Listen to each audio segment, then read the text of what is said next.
What's up, everyone? Scott the Trout Hammer here, and according to the calendar, summer's over, but Oregon's been gracious enough to give us a few more summer-like days before it officially turns over to fall. But, you know, fall is here, and it's time to fish some bass, and I guess this video has been a long time coming, you know, teaching you guys actually how to catch some big bass. So, like I've said in other videos, the three prime times to fish for bass are the pre-spawn, the post-spawn, and the fall feed. So here in Oregon, the pre-spawn and post-spawn happened completely under our noses, and we didn't get a chance to fish it because of the way the seasons went this year. The fish spawned, and we never even saw them spawn. So we do have the fall feed going on right now. So what I'm going to do is I'm going to teach you guys some tips to use to catch some bass during this time of year. Specific lures that are going to help you out, locations to target to catch some big Oregon bass. Right on the surface while I was retrieving. Yeah.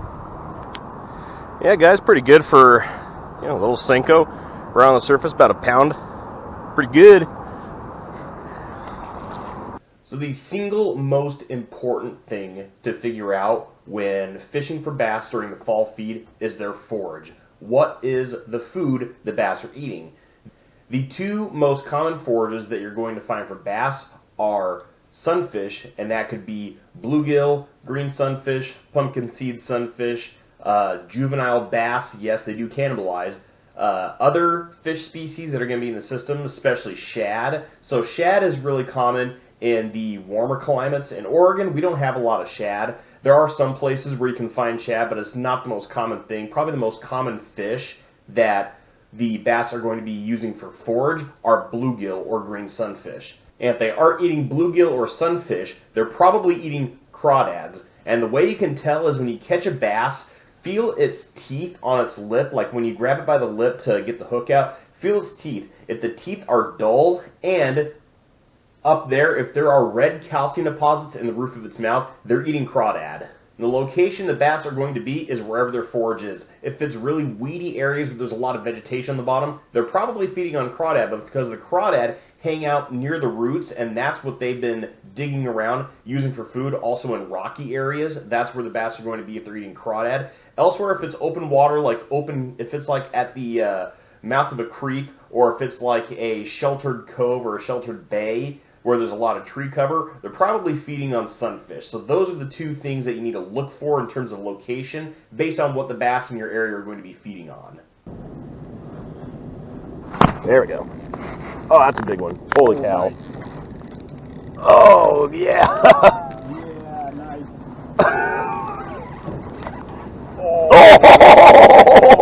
Oh, yeah. Look at that jump. Yeah. Oh, this is a decent fish. Oh, Very awesome. that's a toad. Oh, yeah. So these guys, they're all eating fish. They're not eating crawdads. Yeah? Yeah, no calcium deposits on the top of its mouth, sharp teeth. Mm-hmm. So do you see this here?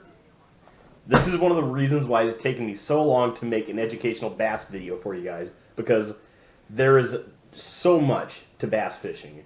It's not like trout fishing, it's not like perch fishing, it's not like crappie fishing, it's not like even salmon fishing, where there's a minute number of things that work. It's more the way you fish.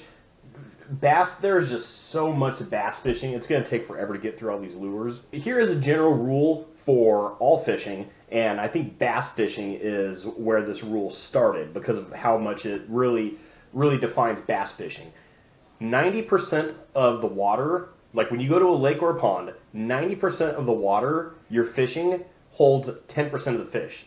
And then the opposite, 10% of the water you're fishing holds 90% of the fish. So location is one of the harder things to find for bass, but you come to recognize bassy areas, you know, anywhere that has covering, where that has structure, anything to, you know, shade the bass from the sun or give them a place to ambush prey. But lure selection really does play differently into each situation, so we're going to go through each lure and explain where they work. So this should be pretty obvious, but I'll still explain it for the newer anglers, is once you've identified the forage, whether it's crawdads or bait fish, that determines the depth you're going to be fishing. If they're more actively feeding on crawdads, that's when you're going to be fishing lower in the water column or directly on the bottom.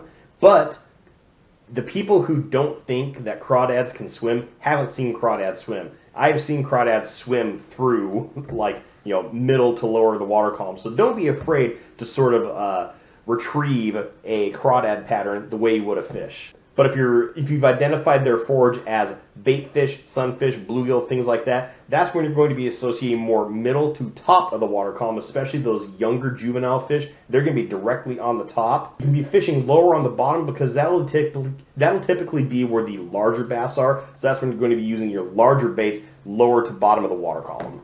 But one of the more frustrating things about how much goes into bass fishing is rod selection, line selection, things like that. It really does depend on the lure you're using. I'll leave links in the description of this video to the videos I've done teaching you rod selection, teaching you line selection. Those will be a lot more helpful for the lure you're going to fish, but it does really depend on the lure you're fishing. Then see to those videos for the information on what you'd want to use for a rod and for line. So say the area you're fishing, the water is very clear and very cold. That's where you want to start throwing around some jerk baits for bass fishing in the fall feed. And these are usually considered summer and or winter lures because of the nature of how you retrieve them, but they work just fine in the fall feed, especially if you do them a certain way. So the nature of a jerk bait is to be twitched with your rod. So your retrieval cadence is something like twitch, pause, twitch, twitch, pause, twitch, twitch, twitch, pause. And it's on those pauses that the fish become drawn in to strike. And the length of the lip on a jerkbait determines how deep it will dive, and also the width of a lip on a jerkbait determines how wide the wobble will be when you twitch it. But you're supposed to do just that with a jerkbait, and when you retrieve it, it's going to look something like this. And it'll either sink, float, suspend, depending on the type you're using. But you want to bring a wide variety. Bring sort of a bass pattern, bring your shad patterns, bring trout patterns, bigger bass patterns, like that one there. And bigger jerkbait will draw a bigger strike, bigger fish, or throw out your smaller ones for smaller fish. But bring a variety so you can match the hatch. But I mean, even though they call it a jerkbait, who's to say you can't treat it like a crankbait? Just reel it in, towards you the entire way. Don't twitch it towards you, but just keep it reeling in. It'll just be a smaller profile, tighter wobble crankbait once you do it that way. Still works for fall feed bass. So a great way to use a very subtle approach to draw a fish into strike is with jigs. And I've also got my bladed baits in here, like my spinner baits. I'll go through those. But I mean, just take your crawdad pattern style jigs. If you're bass in your area, the forage is crawdad form. Take the crawdad patterns. Take your even your swim jig patterns. You could run these without a trailer, or you could put a swim bait trailer or a worm on there to sort of give it a bait fish pattern. But one of the great things about jigging for bass is you can jig through heavy cover. Like, I know there's a lot of hydrilla over here. So what you do is you just gently bring your rod tip up. You'll feel the pressure of the hydrilla, and then just keep gently going up, and your jig will kind of pop free from that hydrilla, and then you'll feel it sink back down. That is a great way to fish through heavy cover like this to get a reaction strike from a bass. And trust me, these jigs, they're designed to be weedless. As long as you're patient and gentle with your jigging, and you're not horsing your rod up through the hydrilla once you feel the resistance, it'll come out weedless. And yep, see, came out completely weedless. Something else definitely you should bring with you, one of the best, if not one of my favorite bass lures, is a chatterbait. So a chatterbait is a skirted jig with a blade on it, and when you retrieve it, that blade vibrates. So it acts like a crankbait, more weedless than a crankbait because you got your hook pointed up, and the nature of the lure, the way it's designed to be retrieved, that blade is going to protect your gunk from getting onto that hook and hanging you up.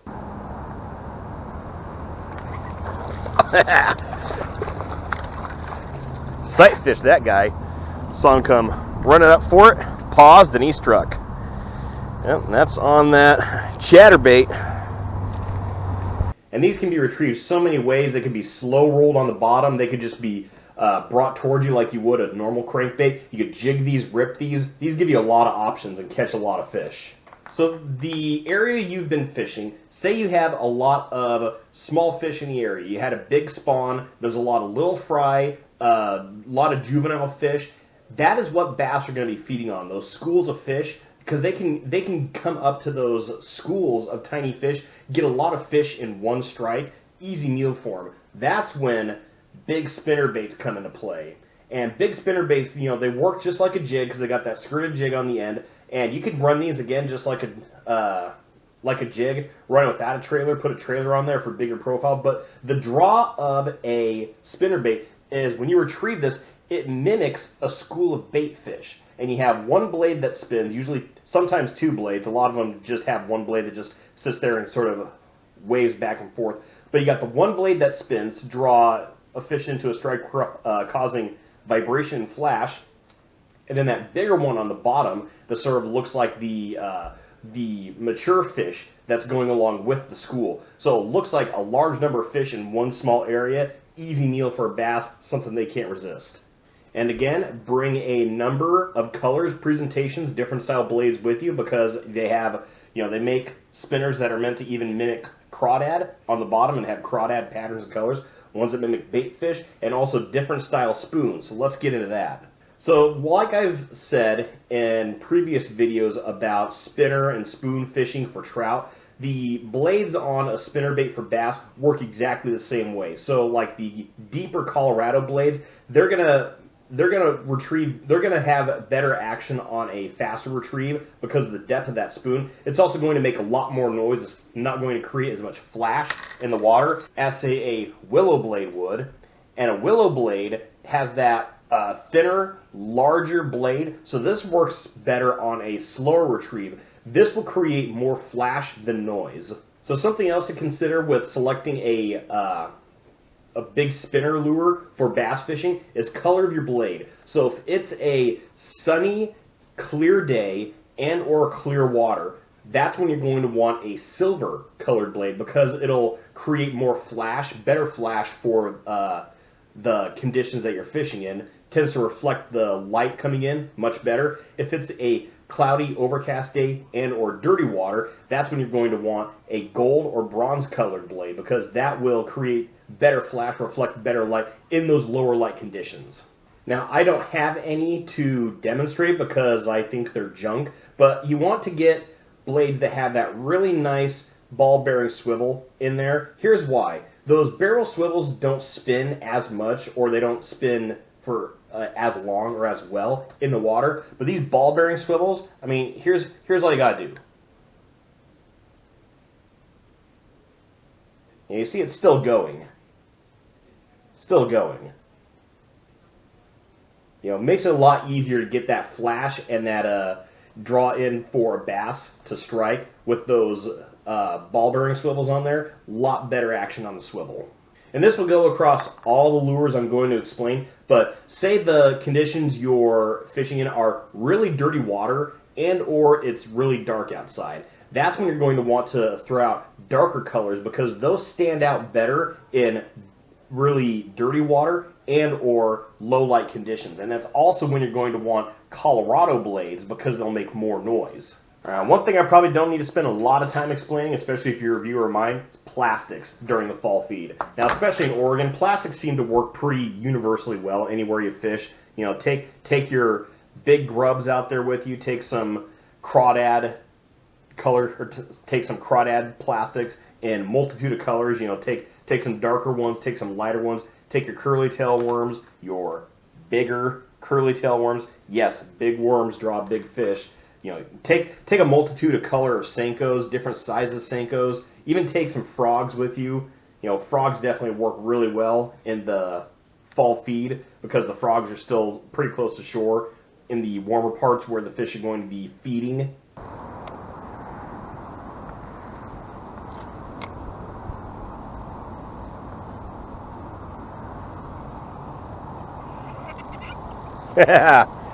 Yeah. Punch-in bass. Cool. And guys, on that mustad stand-up jig with a crawdad, yep, that is a punching fish. You can tell because of how fat they are. They don't go around looking for food. They just wait for it to come to them. Yeah, that's about 1.5 pound fish right here. Nice, nice.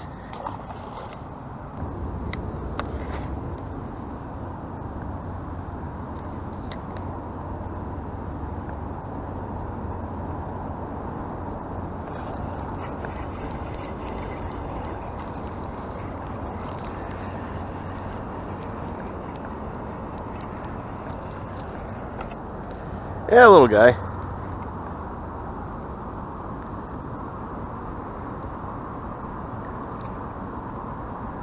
Yep, on that Strike King cutter worm rage tail. You know, give you guys an example of how big of lures bass will go for. Look at that. That lure is 75% the length of the fish, and it ate it. But again, bring a lot of shapes, a lot of colors, a lot of patterns, match the hatch as best you can. Okay, so let's talk something you probably wouldn't expect to fish for bass, you know, least of all in the fall season: spinners, spoons, and Castmasters. You have no idea how many bass I've caught on spinners and spoons. And the reason? They do exactly what we've been talking about this whole time. They move, they displace water, they create noise, they create sound. You know, don't limit yourself when you go bass fishing. Throw around some spoons, throw around some spinners, throw something that's going to, you know, imitate an injured fish, a small fish, something that the bass are already looking to feed on. These make great bait fish imitations. Don't discount your trout gear during the fall feed for bass fishing. There we go. Bass on the spinner. Alright, so one of the most common and one of the most effective lures for fall feed bass fishing are your crankbaits. And I'm talking bringing your lipless cranks that are going to be weighted and tend to sink more, and bring your lip cranks that are going to float more, but these things can get down pretty deep and deflect off rocks. And again, biggest thing, bring a multitude of colors, multitude of bait fish imitations. You know, I bring bluegill patterns with me, I bring crappie patterns, I bring perch patterns, I bring other perch patterns, I bring bass patterns. You know, bring a multitude of colors, multitude of imitations to get the fish into strike. So things you need to know about crankbaits when you're crankbait fishing for bass during the fall feed. So the length of the lip of a crankbait determines how deep it will dive. This is one of my deep diving crankbaits that has one of my longest lips. The longer the lip, the deeper it will dive. The shorter the lip, the shorter it will dive. It'll dive more shallow. Also, the width of that lip determines how much side-to-side action a crankbait is going to have. If it has a wider lip, it's going to have a lot wider side-to-side action during the retrieve. If it has a shorter lip, it's going to have a lot tighter wobble as you retrieve.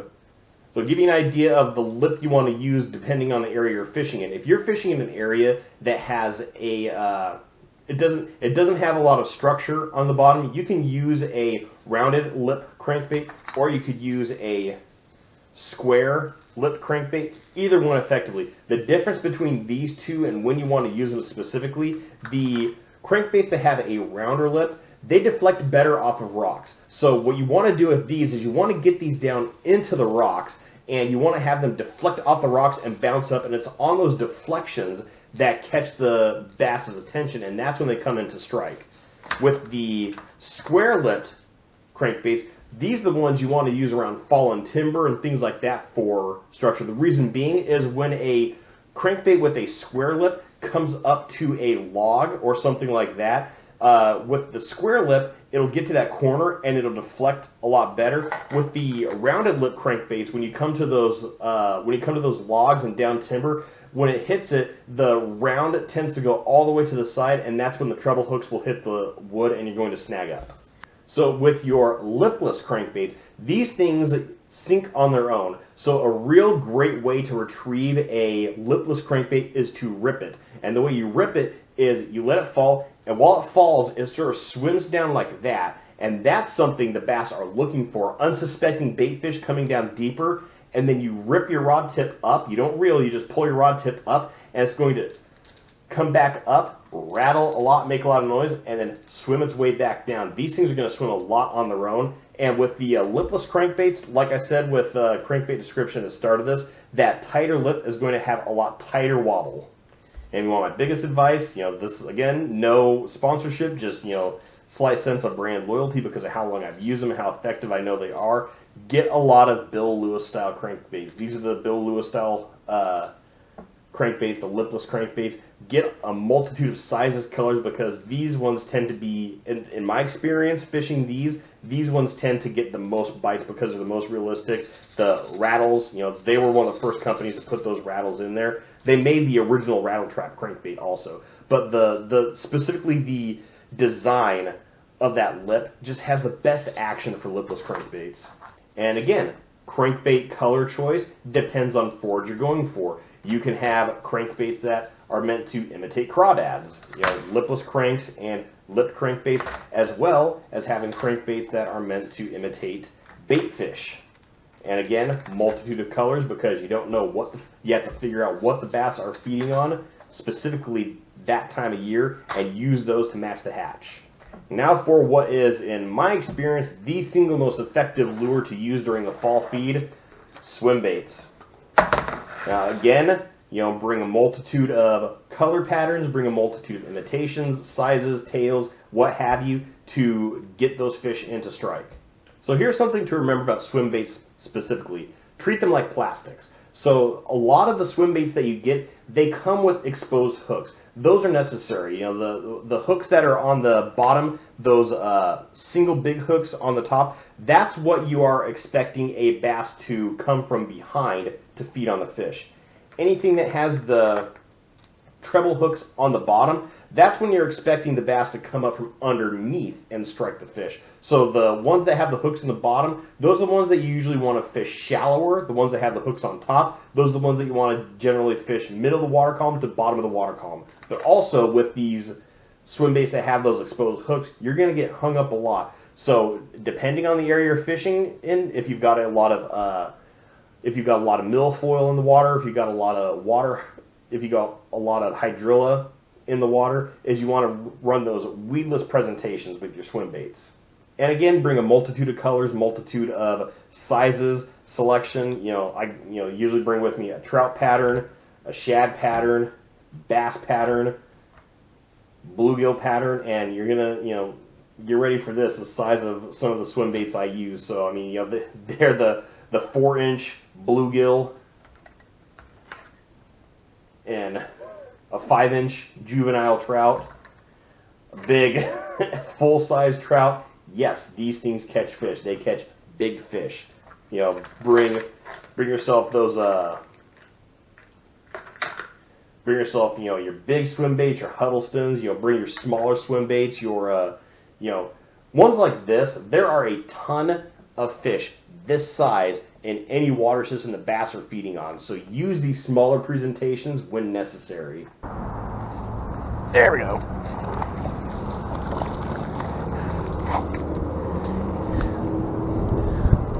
Oh yeah, Strike King swim bait.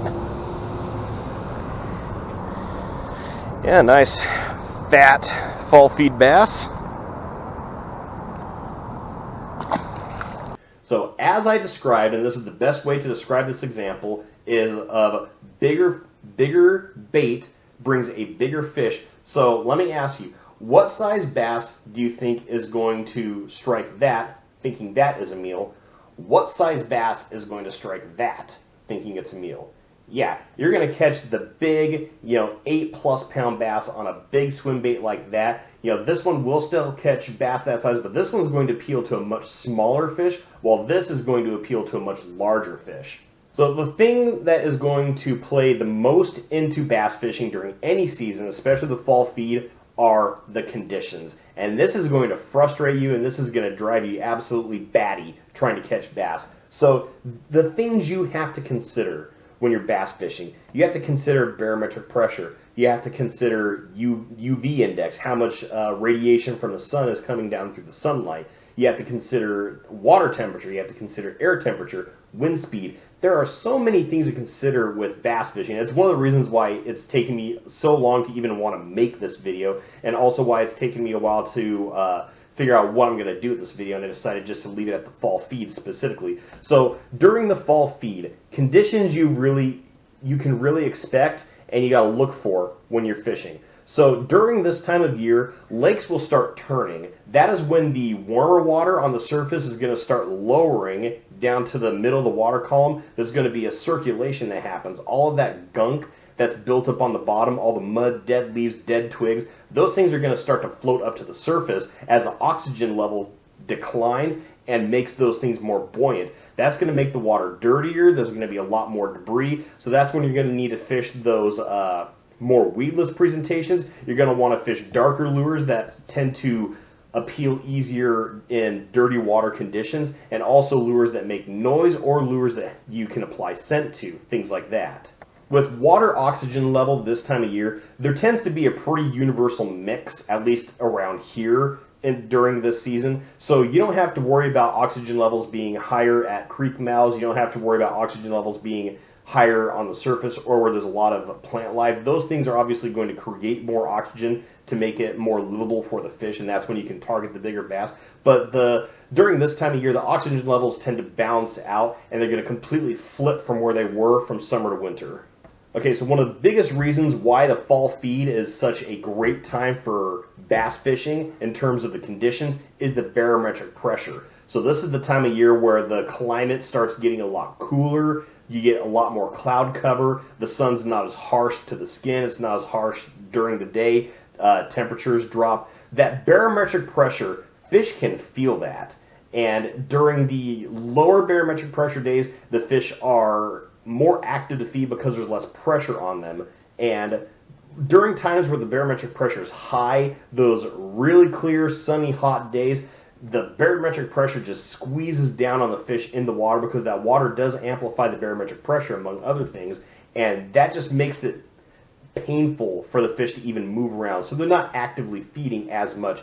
During this time of year, the barometric pressure eases up on the fish, and they're like, oh, yes, it's now cooler. It's now better to go out and fish or to go out and eat. It's more comfortable for me to feed up. I'm going to try to feed as much as I can. Another thing the water amplifies is the UV index. And during this time of year, you know, how many times you hear people getting sunburnt in September or even October? How about November?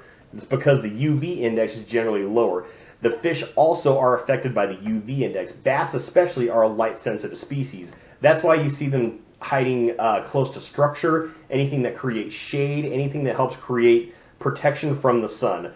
The deeper water, you know, underneath docks, things like that. They're going to be in those areas in the summer to protect themselves from the UV light.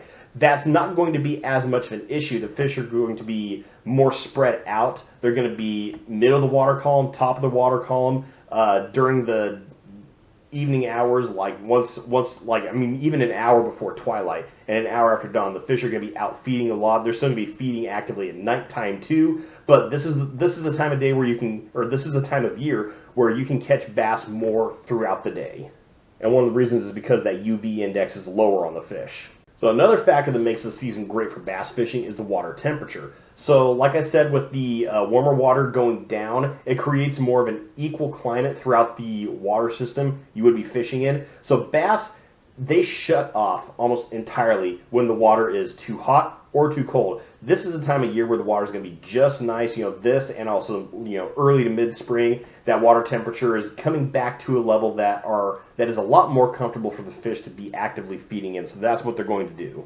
Yeah, so there you go, guys. You know, rough video if you ask me, because there is so much to bass fishing. It's, like I said in this, you know, like I said at the start of this video, it's frustrating how much there is to bass fishing. There's really no one video I could make to teach you guys how to fish for bass like I did for trout or crappie or bluegill, stuff like that. There's so much that goes into bass fishing that I couldn't just make one video, so we'll just leave this one at the fall feed. I will make a video for the pre-spawn, post-spawn.